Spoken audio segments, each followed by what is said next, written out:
ప్రాతినిధ్యం రిజర్వేషన్లు మాకు దక్కలేదు అనడానికి ఇది సాక్ష్యం. 15 లక్షలకు సంబంధించిన వాళ్ళకు 5% ఇచ్చినప్పుడు 32 లక్షలకు సంబంధించిన వాళ్ళకు 9% ఎట్లా వస్తుంది? 11% రావాలి కదా. ఏ ప్రాతిపదికన మాకు 9 ఇచ్చారు, 11 ఎందుకు ఇవ్వలేదు? ఈ ఒక్క విషయం. రెండో విషయం, యావరేజ్ గా గ్రూప్ల గురించి మాట్లాడదాం. ఓకే, ఎస్సీ బి గ్రూప్ లో, మాదిగల గ్రూప్ లో మొత్తం 15 కులాలు పెట్టారు.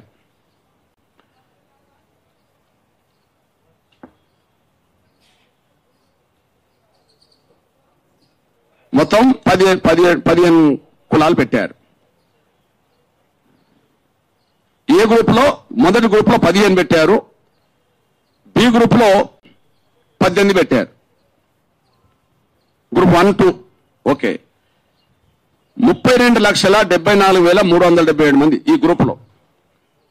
32,74,000 సంబంధించిన పెట్టేశారు.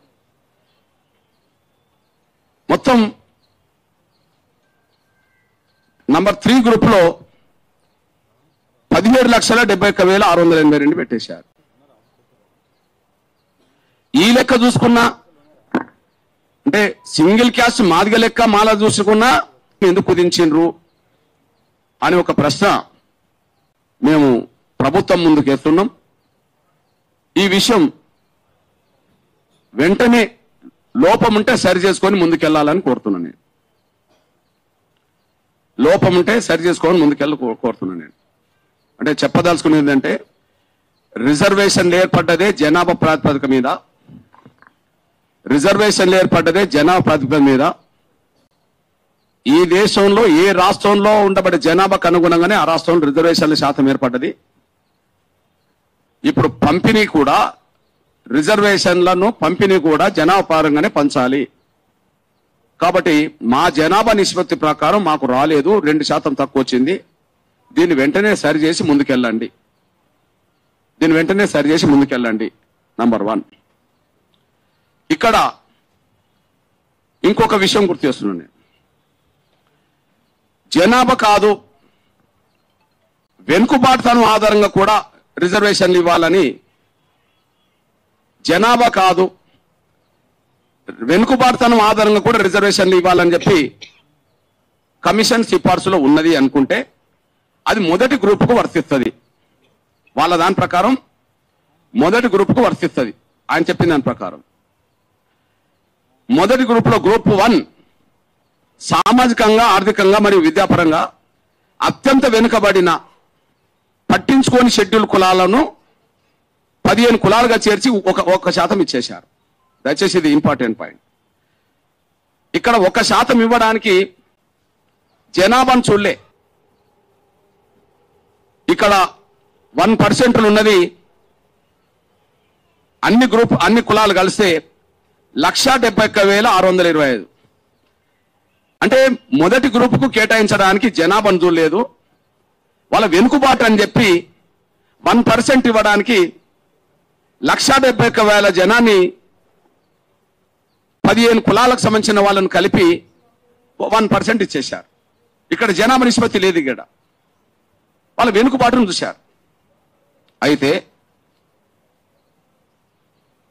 ఈ వెనుకబాటు నిజమే అవుతే ఆ రీత్యా మాకు కూడా వర్తించాలి కదా. మేము వెనుకబడిపోయిన వాళ్ళమే కదా. మరి ఈ వెనుకబాటు నిజమవుతే మా వెనుకబాటు నిజమే. ఎగ్జాంపుల్, ఇప్పుడు ఈ గవర్నమెంటే మాకు 9% కేటాయించింది అనుకుందాం. ఇప్పుడు ఈ గవర్నమెంటే 9% కేటాయించింది. ఏ రంగంలో నిన్నటి వరకు 9% లేదు కదా మాకు. విద్యారంగంలో, ఉద్యోగ రంగంలో, రాజకీయ రంగంలో, ఏ రంగంలో మా షేర్ 9% రాలేదు కదా. 4, 5, 3% వచ్చింది అనుకో, మేము వెనుకబడ్డట్టే కదా. మొదటి గ్రూపు వెనుకబడ్డదని చెప్పి 1,71,000కు ఒక 1% ఇచ్చినప్పుడు ఆ నిష్పత్తిలో మేము కూడా నష్టపోయిన వర్గమే కదా. పోనీ 1,71,000 కాదు, దాన్ని డబుల్ చేసి 3,40,000 అని ఇవ్వాలి కదా. దాన్ని డబుల్ చేసి 3,40,000 ఇవ్వాలి కదా. 3,40,000 ఇచ్చినా మాకు 11% వస్తుంది. మొదటి గ్రూపుకు అన్ని రకాలుగా వెనుకబాటాన్ని మీరు గుర్తించి జనాభా లేకపోయినా 2 లక్షల లోపాలకు 1% ఇచ్చారు. ఓకే, మేము జనాభా ఉన్నాం, మీరు దాని ప్రకారం ఇవ్వలే. మా వెనుకబాటు ఉన్నది కమిషన్ నివేదికలు సాక్ష్యం. 10% ఉండి 5% పొందడం అంటే 5% మేము కోల్పోయిన వాళ్ళం కదా, నష్టపోయిన వాళ్ళమే కదా. మరి మా వెనుకబాటును చూస్తే వాళ్ళకు లక్ష. ఇక్కడ కమిషన్ ఏదో రకంగా